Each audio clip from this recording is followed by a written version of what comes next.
बाबा साहब के बारे में, संविधान के बारे में, समाज की आज की क्या सिस्टम है उसके बारे में मैं उनको धन्यवाद देता हूं। इसी कारण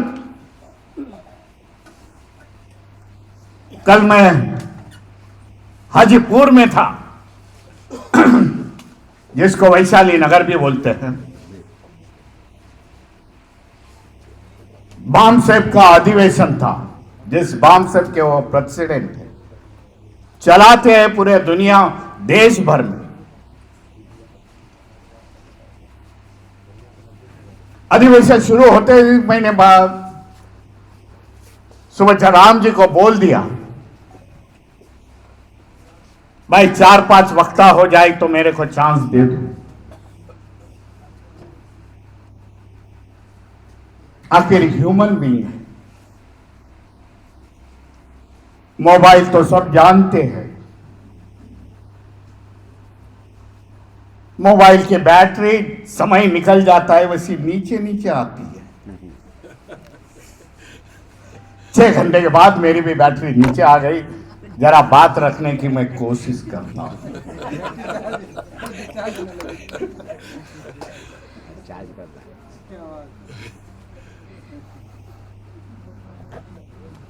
मैं अभिनंदन पहले ही कर चुका हूं मंटू पासवान जी का, उसके सभी स्टूडेंट विंग को, कि बड़ा अच्छा कार्यक्रम का यहां निर्माण किया, कार्यक्रम का आयोजन किया। संविधान अधिकार संवाद नाम ही कुछ अलग मुझे लगा भाई। बात रखनी है तो संवैधानिक अधिकार की बात रख जाए। संवैधानिक बात आती है तो संविधान आता है, जिसको इंग्लिश में अपन कॉन्स्टिट्यूशनल हेड जिसको बोल सकते हैं, जो बाबा साहब ने निर्माण की है संविधान, संविधान रचिता बोलते हैं। संविधान के सेफ गार्ड के लिए, संविधान के रक्षा के लिए, संविधान की छेड़छाड़ न होने के कारण यह संवैधानिक पद बाबा साहब ने संविधान में निर्माण किया है। क्या है वो? Election commission of India by independent charge, CAG है।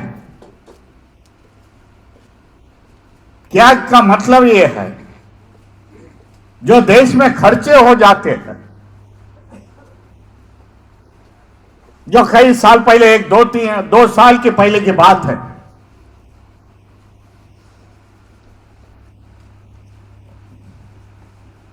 राफेल का ने परचेस किया स्वीडन से, स्वीडन देश से। कैग ने बता दिया इसकी अमाउंट ज्यादा है, पीछे भेज दो, इसको बर्खास्त करो। ये कैग है भाई। देश में जो भी खर्चा होता है उस पर रोक लगाने के काम कैग करती है। संवैधानिक पद है। एग्जीक्यूशन है, सीबीआई है, ईडी है, जो अपना कार्यभार स्वतंत्र रीत्या करे। सरकार के इसमें आए नहीं, न्यायपालिका है, ये सरकार का दबाव इस पर नहीं होना चाहिए। यह संवैधानिक हेड से संविधान को बचाएगी। लेकिन देश की परिस्थिति आज दुर्भाग्यपूर्ण है। 2014 से जो बाबा साहब ने संविधान के माध्यम से निर्माण किए थे, जिसको मैं कॉन्स्टिट्यूशनल हेड कहूंगा, उस पर आज सरकार ने कब्जा किया हुआ है। अपने लोग वहां बिठाए गए हैं, और वो बेचने वाले लोग सरकार का सुनते हैं, खुद की नहीं चलाते। इसी कारण आज कॉन्स्टिट्यूशन, हमारी संविधान धोखे में हम बोलते हैं, संविधान की छेड़छाड़ होती है। संविधान से माध्यम से आज देश नहीं चलता। कई उदाहरण है इसके, छोटे उदाहरण है, बड़े उदाहरण। अब सब बुद्धिजीवी है, ऊपर बैठे हुए नीचे बैठे हुए में फर्क नहीं करता। ये आप भी ऊपर आके अपना संबोधन कर सकते थे।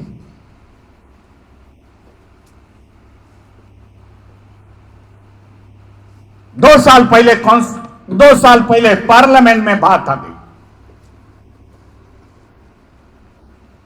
भाई जुडिशरी की अपॉइंटमेंट कौन कर सकता है? कॉलेजियम हमारे सब जन जानते हैं, लेकिन कंसेंट पार्लियामेंट से देना पड़ता है।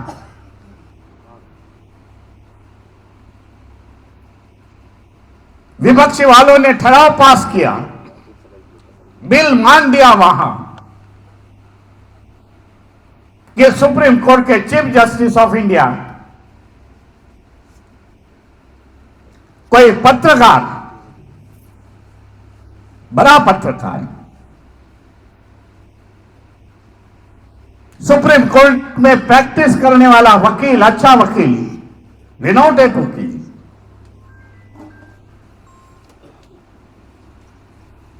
और विरोधी पार्टी का नेता, पार्लियामेंट का, लोकसभा का नेता होना जरूरी है।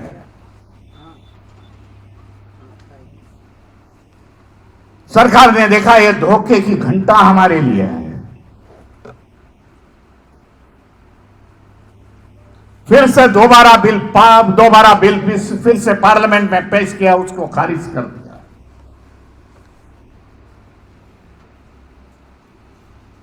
जो 2 साल पहले के जजमेंट आ गए, उससे हम लोग साबित है, जानते हैं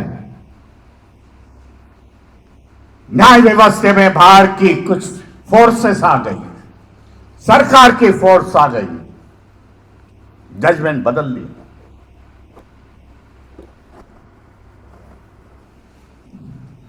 जैसे सुबह राम जी ने डिटेल में बताया, राम जन्मभूमि का मुद्दा बताया, उसको जरा सा मैं आगे लेके जाना चाहता हूं। राम जन्मभूमि का जजमेंट जब दिया, 100,000 पान का जजमेंट है, 100,000 पेज का जजमेंट है। नतीजे पर ये आते हैं, करोड़ों भारतीयों की यह आस्था है, इसके लिए जजमेंट पास करता हूं। जानते हैं हमारे जज साहब भी बैठे हुए, जजमेंट आना चाहिए, एविडेंस पर आना चाहिए, सबूत पर आना चाहिए, आस्थे पर कभी जजमेंट नहीं आना। महाबोधि बुद्ध विहार का केस, मैं भी उसमें एक पार्टी हूं। इंटरवेंशन एप्लीकेशन डाला है, जो ओरिजिनल पिटीशन है, उसमें मैंने इंटरवेंशन एप्लीकेशन मेरे नाम से है, बुद्धिस्ट सोसाइटी ऑफ इंडिया के नाम से। तब मेरा वकील, सुप्रीम कोर्ट का वकील, डिनॉट वकील भीमराव जी, अपने को एविडेंस बताने पड़ेगी, एविडेंस हम लोग को सबमिट करने पड़ेगी। मैं उनको बोला, ढेर सारे एविडेंस हमारे पास है, उसकी चिंता मत करो, क्योंकि देश का इतिहास ये बौद्धों ने लिखा हुआ है।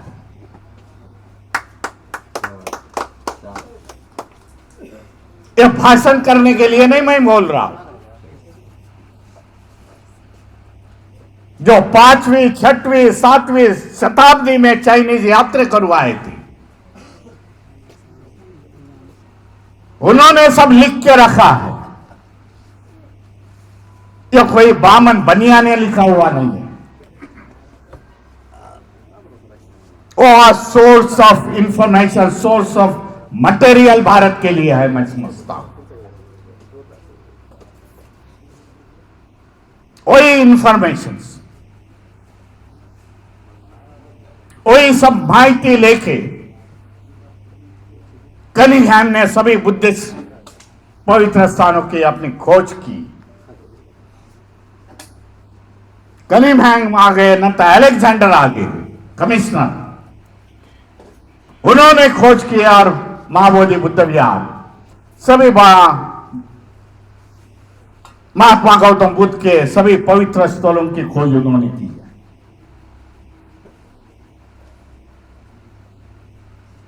देश में आज विचित्र प्रकार का सब समय आ चुका है। न्याय व्यवस्था देखती है कौन जात कौन धर्म का लोग है, उससे न्यायपालिका जजमेंट दे रही है, ऐसा मेरा तो भी कहना है। इसी कारण जो आज 15 मुद्दे यहां लेके है, उस पर मैं कुछ टिप्पणी नहीं करूंगा। तो हमारा समाज का एजेंडा होना चाहिए, एम्स होना चाहिए। भाई लड़ना है तो किस पर लड़ना है, किसके साथ लड़ना है, किसके लिए लड़ना है।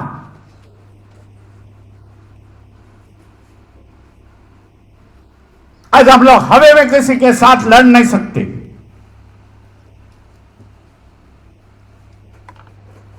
पर हमारा एजेंडा ये 15 सब्जेक्ट होना चाहिए, इस पर हम लोग ध्यान देना जरूरी है, मैं समझता हूं। और बड़ी सोच के साथ मैं धन्यवाद फिर से दूंगा इन लोग को। बड़ी सोच और समझ के यह एजेंडा तैयार किया है। भाई बाबा साहब का नाम लेते हो, महापुरुषों का नाम लेते हो, उनकी विचारधारा चलती है। कई संगठन के है, मैं सुबह से जो देख रहा था और गौर से सुन रहा था, सभी को बताना चाहता हूं, मैं गौर से सुन रहा था क्या क्या समस्या है। कई ने बताया मैं ये संगठन का हूं, वो संगठन का, उस पर मैं कोई टिप्पणी नहीं करता कभी भी। वो भी तुम्हारा अधिकार, संस्था निकालना और चलाना, लेकिन चलाते समय ये ध्यान में रखना, बिहार की जनता की ये 15 मांगे है, उस पर काम करो। यहां से लड़ोगे, वहां से लड़ोगे, 4 दिशा से लड़ेंगे, कोई प्रभाव नहीं पड़ता। एक साथ लड़ोगे तो कुछ हासिल होगा। ये इसके लिए कहना चाहता हूं। पहले भी मैं 2-3 साल पहले मैं बिहार में आया था, हमारे प्रेसिडेंट बैठे हुए सिवान में, और कई 3-4 जगह मैंने प्रोग्राम किए बौद्ध महासभा के, बुद्धिस्ट सोसाइटी ऑफ इंडिया। इस बार तो मैं 2 महीने में लगातार 3-4 समय में आ चुका हूं। एक ही दिमाग में मकसद था, महाबोधि बुद्ध विहार की मुक्ति होना जरूरी है। यह मनुवादी लोगों के हाथों से 3 महीना वहां धरना आंदोलन हो गया। आकाश लामा बैठे हुए थे उनको सपोर्ट करने के लिए। कुछ हजारों से लोग महाराष्ट्र से इधर लेके आए। उत्तर भारत में बुद्धिस्ट सोसाइटी का अच्छा नेटवर्क है, उधर से लाए, मध्य प्रदेश से लाया मैंने। लेकिन एक मैंने जान लिया, बिहार की जनता वहां नहीं थी। मैं बार बार पूछता था, मैं 4-4, 5-5 दिन इधर रुका, बुद्ध गए में रुका। बोले क्या बात है, बिहार की जनता क्यों नहीं है? तब मैं ये सोच पर आ गया कि अम्बेडकरी मूवमेंट इस बिहार में नहीं है। जय भीम के नारे जोर से लगाते हैं, बाबा साहब के हम लोग अनुयायी हैं, लेकिन मूवमेंट होना बहुत जरूरी मैं समझता हूं। मूवमेंट प्रबोधन का काम करती है, मूवमेंट लोगों को खड़ा करती है। उस दौरान मैंने इंटीरियर भागों में मैं गया। बहुत गए से 100 किलोमीटर अंदर मैंने जाके सब देख लिया। कुछ कार्यकर्ताओं को मैंने साथ में ले लिया।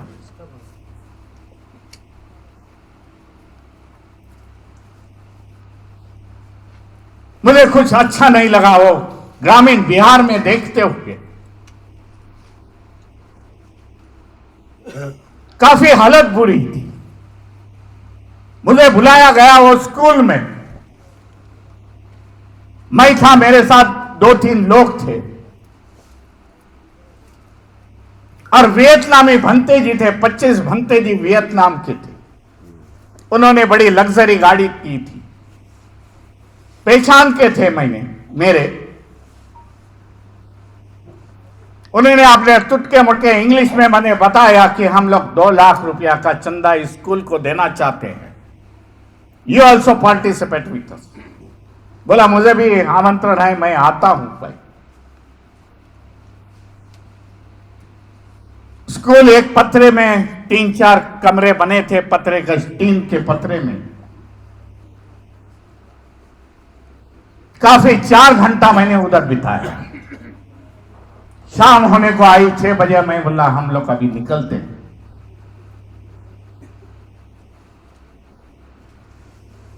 ये लगता है जिस स्टेट में, जिस राज्य में शिक्षा व्यवस्था नहीं है, वो राज्य कभी आगे नहीं निकल जाता, कभी नहीं आगे निकल आएगा, कभी उसकी डेवलपमेंट नहीं होगी। ये साजिद है। क्यों बिहार पीछे हो गया? भगवान बुद्ध की भूमि है। भगवान गौतम बुद्ध को संबोधि प्राप्त हुई है। भगवान बुद्ध के विचार आज पूरे दुनिया में गए हैं। सम्राट अशोक जी की भूमि है। पाटलिपुत्र बाद में पटना, ये उनकी राजधानी थी। सोच लो इसमें क्या हो गया। इसी प्रकार ओडिशा का उदाहरण है। बिहार में ओडिशा को मैं देखता हूं,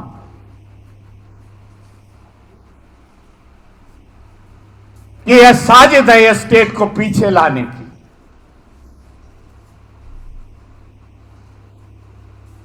जिस बौद्ध राजाओं ने भी 1200 साल इस देश पर राज्य किया, चंद्रगुप्त मौर्य से लेके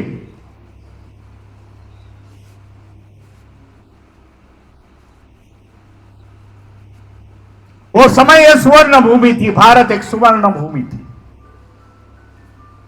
देश का गोल्डन पीरियड था। लेकिन इतिहास इधर दबाया गया, बौद्ध धम्म इधर दबाया गया, बौद्धों की भिक्षुओं की कत्ल हो गई। क्यों लुप्त हो गया उसके बीच में मैं जाता नहीं, काफी समय लग सकता है बोलने में, बात अधूरी नहीं छोड़ूंगा। यह साजिश होने के कारण आज बिहार पिछड़ा हुआ है। जो बौद्ध थे और शेड्यूल कास्ट शेड्यूल ट्राइब में आ गए, आदिवासी बन गए, जो यहां से भाग के गए, जंगल में गए, वो आदिवासी बन गए।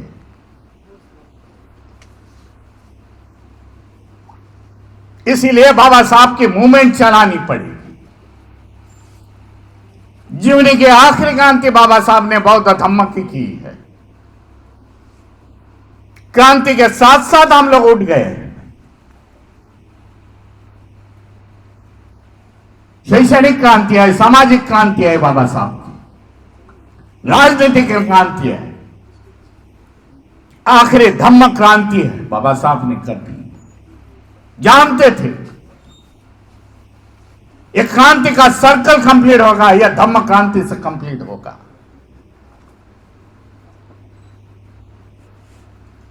और यह धम्म क्रांति आगे चलते धम्म का व्हील तैयार होगा, चक्र तैयार होगा, व्हील चक्र, और चक्र इस देश पर राज करेगा।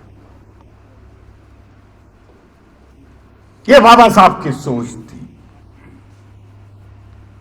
भाई परिवर्तन आना है तो पहले सामाजिक क्रांति होनी चाहिए, शैक्षणिक क्रांति होनी चाहिए, धार्मिक क्रांति होनी चाहिए, तो परिवर्तन आ सकता है। ये सभी प्रबोधन यहां मुझे बिहार में दिखे नहीं, समझ में, मेरे समझ में आए नहीं होंगे। देश के 22 राज्यों में मैं जाता हूं, आपको बताना चाहता हूं। महीने भर से मैं 20 दिन बाहर रहता हूं।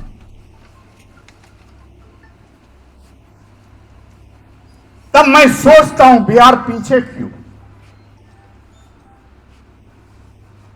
जहां जहां बाबा साहब को एक्सेप्ट किया, बाबा साहब के विचारधारों पर चली, उन लोग आज आगे निकल गए, आर्थिक दृष्टि आगे निकल गए, सामाजिक दृष्टिया ऊपर आ गए, शैक्षणिक दृष्टिया ऊपर बड़े बड़े अधिकारी बन गए। कल का एक उदाहरण देना चाहता हूं, समझता हूं समय कमती है, इसीलिए बोला मुझे पहले बोलने देना चाहिए था।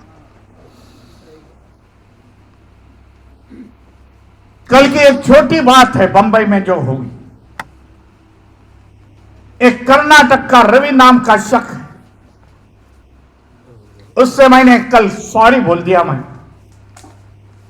तब मैं बामसेब के कार्यक्रम में थे,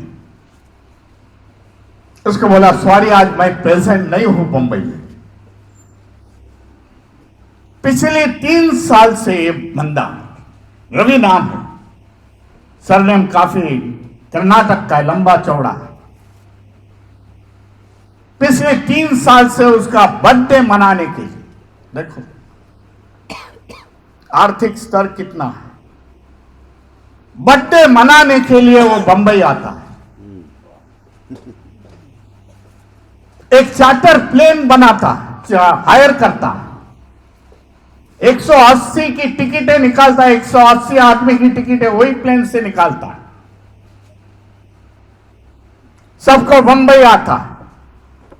बोले भीमराव जी एक ही मकसद है, मेरा बर्थडे दादर के अंबेडकर भवन में होना चाहिए। भवन में बर्थडे होने के बाद वो चैत्यभूमि जाता है, हमारा राजगृह को विजिट करता है 180 लोग लेके, 2 दिन उनको होटल में रखता है, 3 स्टार होटल में। आज मुझे सुबह फोन किया, भीमराव जी कितने बजे लैंड होगे? मैं बोला मेरा 10 बजे का फ्लाइट है, मैं 12:30 बजे लैंड करूंगा, बंबई एयरपोर्ट में हूंगा। बोले सॉरी भीमराव जी, मेरा 1 बजे का फ्लाइट है, इन सभी को लेके जाना है, लेकिन मैं 15 दिन के बाद आपको फिर से मिलने को आएगा।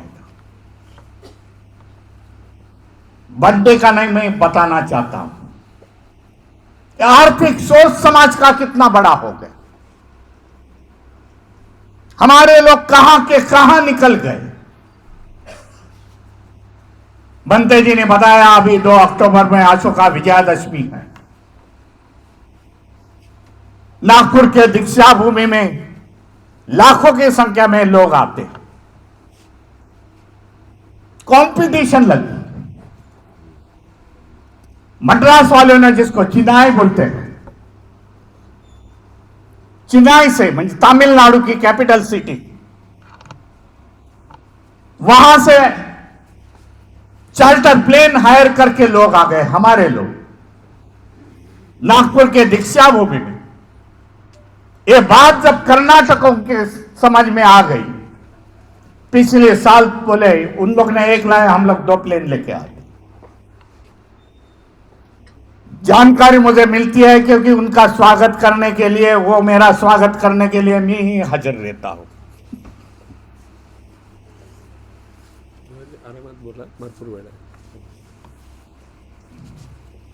इस तरह के अंबेडकरवादी लोग आज आगे निकल जा रहे हैं।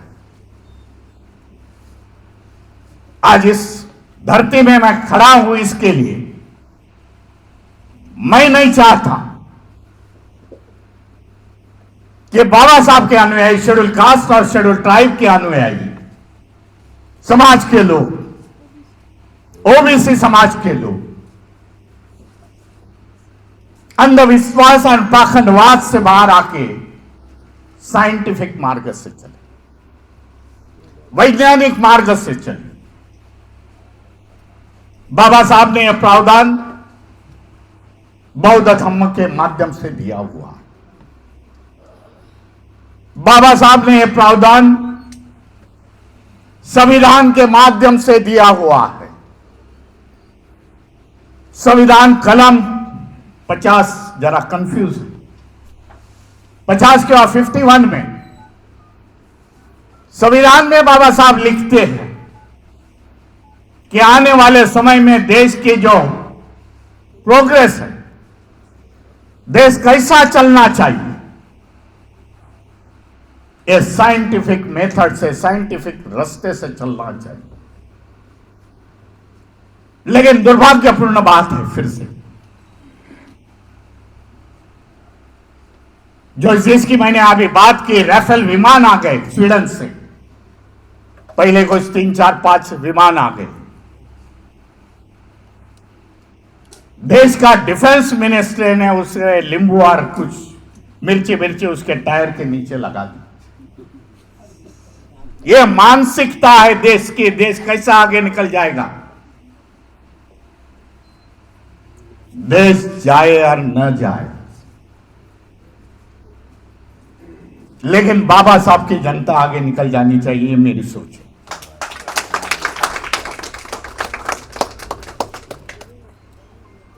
इसी कारण मैं पिछले बार सोचता था, मैं अंबेडकर मूवमेंट में 2 स्टेट पीछे है। मैं वहां की बात नहीं करता हूं, मेघालय, नागालैंड वगैरह वगैरह की बात नहीं करता हूं, जो मेजर स्टेट की बात कर रहा हूं। ये 2 स्टेट पीछे है। बिहार की पर तो मैं बोल रहा हूं, मुझे लगता था 10 साल पहले गुजरात पीछे है। हमारे भारती भाई किधर तो भी बैठे हुए हैं, हमारे सहयोगी हैं, उधर बैठे, गुजरात से, सूरत से आए हुए, लेकिन है इधर की, बिहार के हो ना, वाराणसी के हो, उत्तर प्रदेश, लेकिन बिजनेस, काम धंधा सब सूरत में है, क्योंकि सूरत में ज्यादा पैसा है। तब समझता था कि गुजरात में अंबेडकर मूवमेंट नहीं थी। कैसा बदलाव है मैं दिखाना चाहता हूं। यह समझ से ये गुजराती हमारे भाई कभी सुधरेंगे नहीं, क्योंकि गुजरात एक ऐसा स्टेट आज आगे निकल आ गया है। जो भी देश में पाखंडवाद होता है, अंधश्रद्धा होता है, क्या इंप्लीमेंटेशन करना है, मनुवादी संघटने की उसका प्रयोगशाला वो गुजरात है, ऐसा मैं समझता हूं। आणि असल में है। बोला ये क्या सुधरेगे नहीं, हमारे शेड्यूल कास्ट के भाई है, हमारे सुधरेगे नहीं। हाँ, बाबा साहब को मानने वाले थे, पर लेकिन डरे हुए थे। 10 साल पहले की बात बोल रहा हूं। लेकिन एक उना हत्याकांड हो गया वहां, पूरे देश ने देखा हुआ उना हत्याकांड। यहां भी कुछ उना बिना है। 4 बच्चों को पूरे लोग 100 लोग पीटते थे और पूरा देश देख रहा था टीवी के माध्यम से। वहां से बदलाव शुरुआत हुई। क्या गुनाह था उनका? 10 दिन के बाद मैं उना पहुंच गया वहां। उन लोग से संवाद साधा, भाई क्या बात हो गई, क्यों इतना पीटा? बोले गाय मर गई थी, सुवर्ण की, सुवर्ण समाज की। हमारे बस्ती में आ गए भाई 3-4 जन, चलो गाय की कुछ व्यवस्था कर लो। नौजवान बच्चे थे, पढ़े लिखे थे। जवाब दे दिया उन लोग ने, अरे गाय तो तुम लोग की मर गई। गाय तुम्हारी माता है, माता को उठाना भी तुम्हारा काम है, हम लोग नहीं करेंगे। इस कारण उन लोग को पिटा गया। वहां से प्रबोधन का कार्य, परिवर्तन का कार्य गुजरात में शुरुआत हुई। उस मानसिकता से हमारे लोग बाहर आ गए और सोचने लगे कि बाबा साहब के मार्ग से जाना है। खाली जय भीम करके हमारे को काम नहीं आता है, पर बाबा साहब के विचारों पर चलना पड़ेगा। बाबा साहब के धम्म के साथ हमें चलना पड़ेगा। यही समाज के लोग थे। गांधी गांधी बोल रहे थे, आज बाबा साहब का युग आ गया, बाबा साहब का समय आ गया। गांधी युग खत्म हो गया, बाबा अंबेडकर बात शुरुआत हो गई गुजरात में। आज मन से बोल रहे हैं, यह बदलाव है गुजरात में।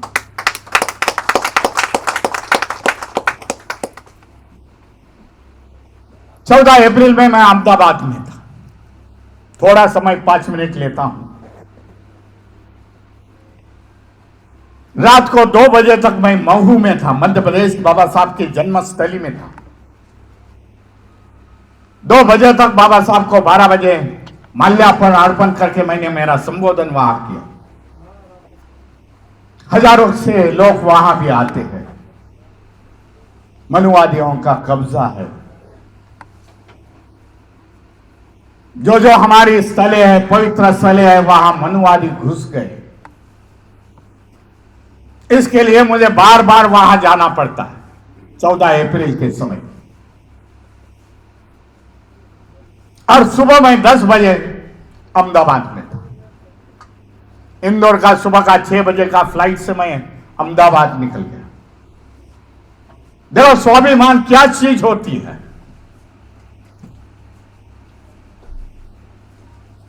तो इसका एक जागता उदाहरण मैंने देखा वहां।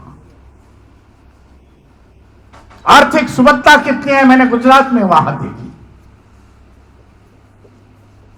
मेरे को खाली लेने के लिए 10 गाड़ियां आई थी एयरपोर्ट पर। बोले भीमराव जी, ये गाड़ी 1 महीना पहले खरीद की है, लेकिन यूज नहीं, इसमें ही बैठना, कार्यक्रम स्थल पर, होटल पर चलो और बाद में कार्यक्रम में जाएंगे। बाबा साहब के 25 फीट की मूर्ति वहां प्रतिमा उन लोग ने गुजरात में लगाई, अहमदाबाद सिटी में लगाई, मेल चौराहे पर लगाई। मैंने पहले उसको पूछा कि ये जगह किसने दी। बोले जगह भी हमारी है, जगह भी हम लोग ने खरीद की है, सरकार का इसमें एक पैसा नहीं है। वहां के प्रशासन के लोग, वहां के मिनिस्ट्री के लोग बोले कि भीमराव अंबेडकर जब उद्घाटन करेंगे उसके बाजू में हम खड़े रहेंगे। उन लोग ने बताया स्वागत है आपका, लेकिन बाबा साहब के मूर्ति के बाजू में नहीं, सामने बैठने का अच्छी कुर्सियां हम लोग लगाई है। हम लोग ने तुम्हारा पैसा लिया नहीं, हमें कोई तुम्हारे से अपेक्षा नहीं है। प्रतिमा हम लोग ने लगाई, भीमराव जी आएंगे उद्घाटन करें। यह स्वाभिमान रहता है, बदलाव हुआ है। देखा पाखंडवाद अंधश्रद्धा से हम लोग वही सिस्टम में रह जाए। आने वाले कितने भी साल ये सब छोड़ दो, बाबा साहेब और महापुरुषों के विचारों पर चलो, तो ही हमारा प्रगति का, उन्नति का मार्ग हमें मिल सकता है। ये बिहार वासियों को मैं कहना चाहता हूं, विचारधारा खंडित हो गई तो समाज प्रगति नहीं कर सकता। पिछले सितंबर का उदाहरण देता हूं और मैं मेरे वाणी को विराम देता हूं। पिछले सितंबर में मैं दिल्ली में था। दिल्ली में मैं 3-4 दिन बैठा था। कई लोग मुझे मिलने को आए, बुद्धिस्ट सोसाइटी ऑफ इंडिया तो है।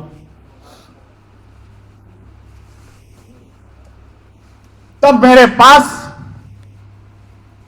माली समाज के लोग आ, वहां सैनी करते हैं, सैनी समाज के लोग आए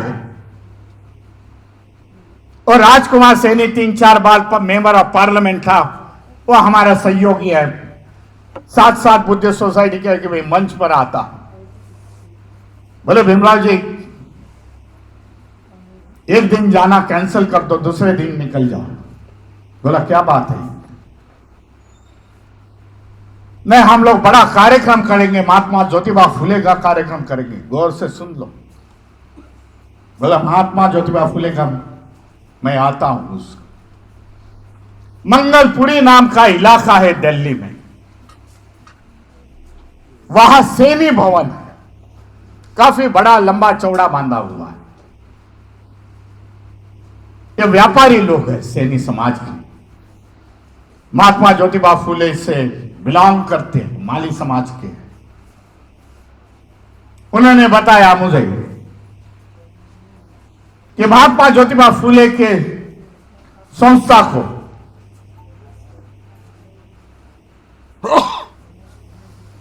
संस्था का नाम है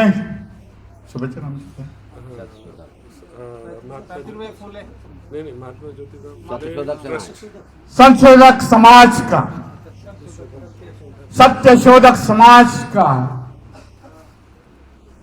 बोले 150 वर्षों को रहे। अरे बोला बड़ी अच्छी बात है। कल बोले 150 साल हो रहे हैं, भीमराव जी वक्ता करके आ जाओ। मैं बोला मुझे बड़ी प्रसन्नता होगी, मैं इस प्रोग्राम में आऊंगा। 150 साल सत्यशोधक समाज, अभी वर्डिंग बराबर आ गया। सत्यशोधक समाज महात्मा ज्योतिबा फुले ने निर्माण किया था पूना में, क्योंकि ये व्यवस्था से निकल जाओ। अपने समाज को, अपने भाइयों को बता दिया उन्होंने, भाई ये व्यवस्था कभी भी आगे नहीं निकल जाएगी, ये मैं तुम्हारे लिए विकल्प रखता हूं। आज भी महाराष्ट्र में कुछ माली समाज के लोग हैं जो कर्मठ कार्यकर्ता है, वो अपनी शादी सत्यशोधक समाज से लगाते हैं। बहुत सिंपल शादी है, महात्मा ज्योतिबा फुले ने वो लिखित स्वरूप से है। आयोजन में मैं वक्ता करके गया था, वहां काफी बड़े बड़े समाज के लोग वहां थे मंच पर। ये स्वामी प्रसाद मौर्य थे, जानते होंगे भाई, जानते। राजेंद्र पाल गौतम थे,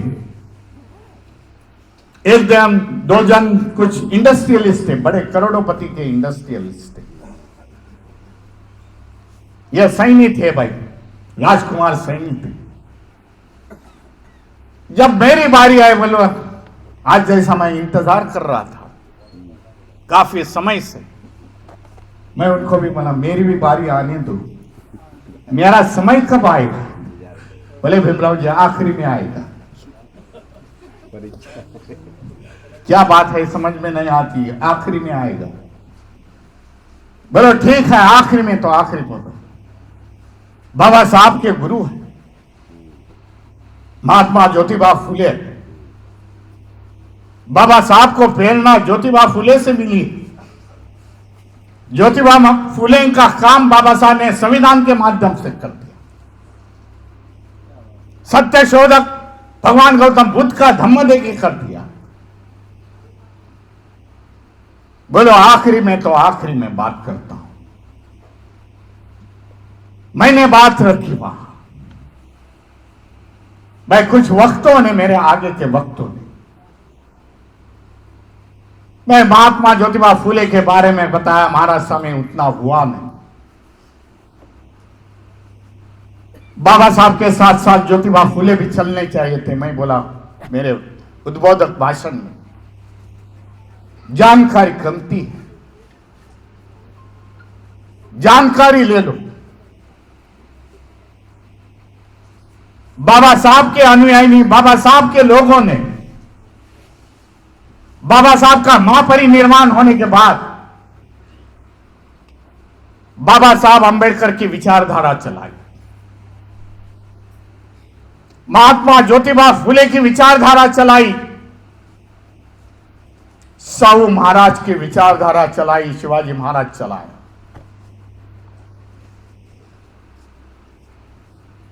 उसमें कोई 19-20 नहीं किया, ये जान लो।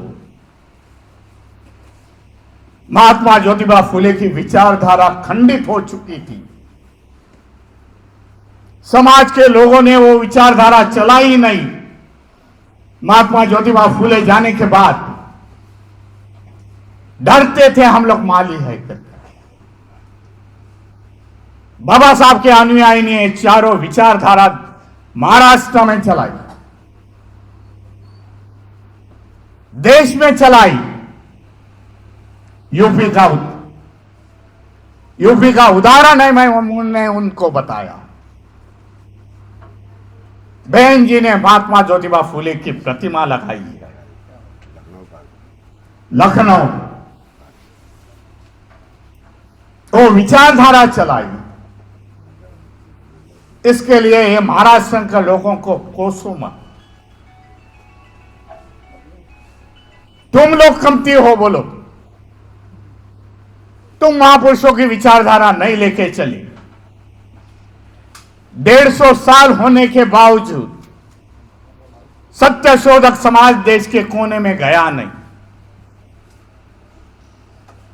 उसके बाद में आएली 100 साल के आरएसएस पूरा देश में छा गया। आज 100 साल उसको होते हैं इस 20-25। ये सोच लो, विचारधारा आगे लेके जाने के लिए। इसीलिए बाबा साहब को, जब बाबा साहब स्टूडेंट थे, जब बाबा साहब स्टूडेंट थे, तब कॉलेज में एक क्वेश्चन रेज किया था कि महापुरुषों की विचारधारा कब, महापुरुष का निधन कब होता है। बाबा साहब देखते रहे 2-3 दिन, और उन्होंने, बाबा साहब ने वो वाक्य कंप्लीट कर दिया। कोलंबिया यूनिवर्सिटी की बात कर रहा हूं।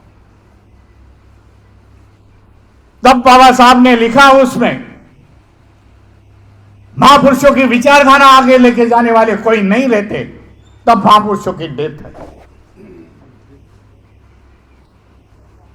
बाबा साहब को बुलाया, वो प्रोफेसर ने बताया ये सही है, विद्वान हो, ये विचारों की लड़ाई हमें आगे लेके जाने पड़ी।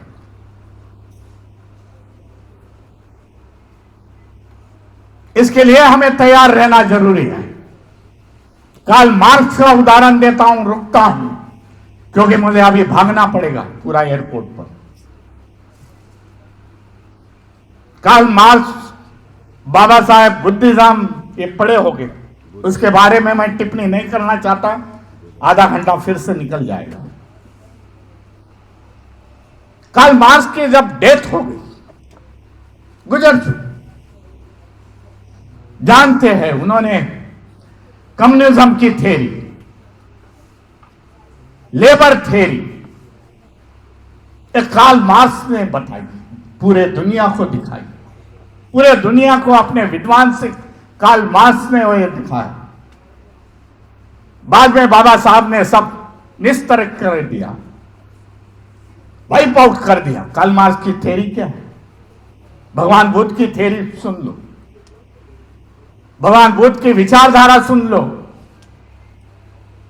तुम खाली भाकरी का प्रश्न, पेट का क्वेश्चन पूछ रहे कार्ल मार्क्स, उसमें मैंने पढ़ना नहीं चाहता, उसमें ज्यादा समय जाएगा। कार्ल मार्क्स की जब डेथ हो गई, उनका पांचवी लेके जाने वाले खाली 14 आदमी थे, कितना 14। उनके प्रकार से उन्होंने उनका दफन विधि किया, लेकिन 14 आदमी ने कसम खा दी उनको पांचवें को स्मरण करते हुए, भाई कार्ल मार्क्स तेरी विचार सरणी हम पूरे दुनिया में लेके जाएंगे। अरे असल में वो हो गया कि कार्ल मार्क्स के थ्योरी 5 सालों में पूरे दुनिया में गई, कोई राज्य कम्युनिज्म के हो गए। आज हम तो लाखों करोड़ों में,